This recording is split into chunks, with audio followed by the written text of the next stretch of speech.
Bora lá falar sobre uma das leis mais importantes do Brasil, o Estatuto da Terra. E se liga, a gente está falando de uma lei de 1964, criada em plena ditadura militar. Mas a grande questão é que os princípios dela ainda hoje causam uma baita discussão. Sobretudo, desde a comida que chega na nossa mesa até a preservação da Amazônia. Pois é uma lei antiga, mas que nunca pareceu tão atual. Essa é a pergunta que não quer calar, né? Como é que pode uma lei de quase 60 anos atrás continuar mandando no jeito que o Brasil lida com seu maior tesouro, que é a terra? Para entender essa história toda, a gente precisa voltar para o começo e sacar qual era a ideia por trás dessa lei quando ela foi criada. E a resposta começa bem aqui.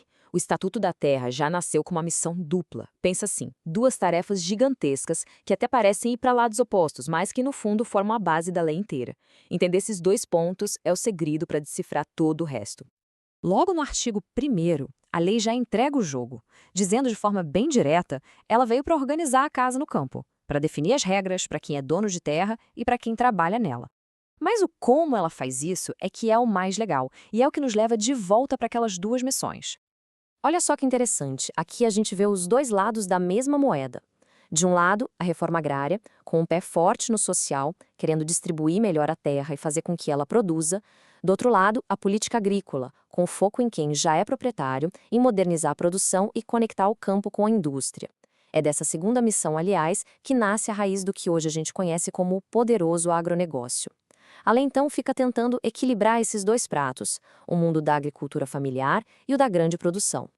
Vamos mergulhar então na primeira missão. E essa, sem dúvida, é a mais complexa, a que gera mais debate até hoje: a reforma agrária. Todo mundo já ouviu essa expressão, mas o que ela significa de verdade segundo a lei?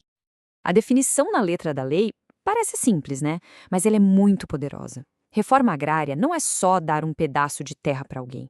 É, na verdade, um pacotão de ações do governo para repensar toda a estrutura de como a terra é dividida e usada no país. O objetivo é buscar um acesso mais justo e um uso mais inteligente do solo. E aqui a coisa fica ainda mais clara. Distribuir a terra tem que obrigatoriamente andar junto com justiça social e com o aumento da produção.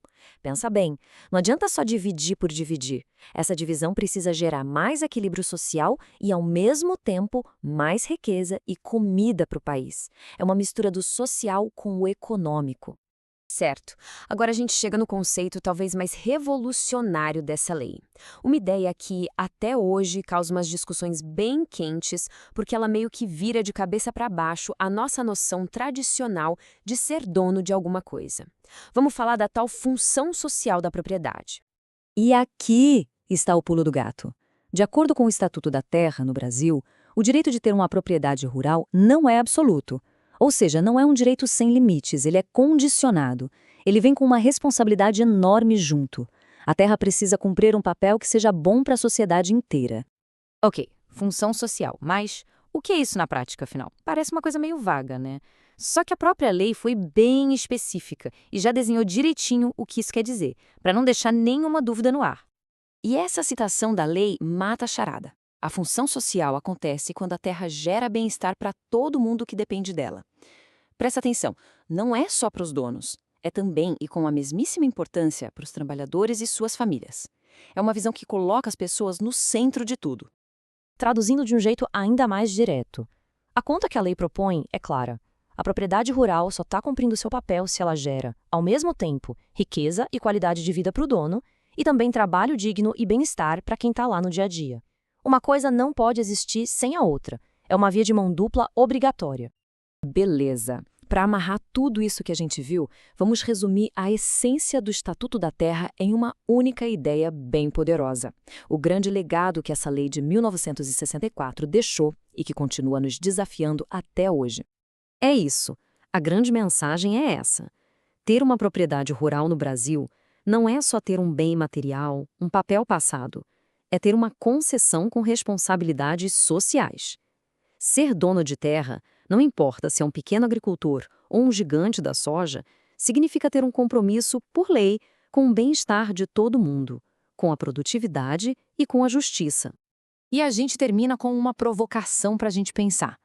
Como é que essa ideia de função social, criada lá atrás, há quase 60 anos, conversa com os dilemas do Brasil de agora? Será que ela pode ser uma ferramenta para a gente pensar nos conflitos entre o avanço do agronegócio e a demarcação de terras indígenas? Ou para garantir que a produção de comida para o mundo não acabe com o meio ambiente? É uma linha antiga, mas com perguntas que nunca foram tão urgentes.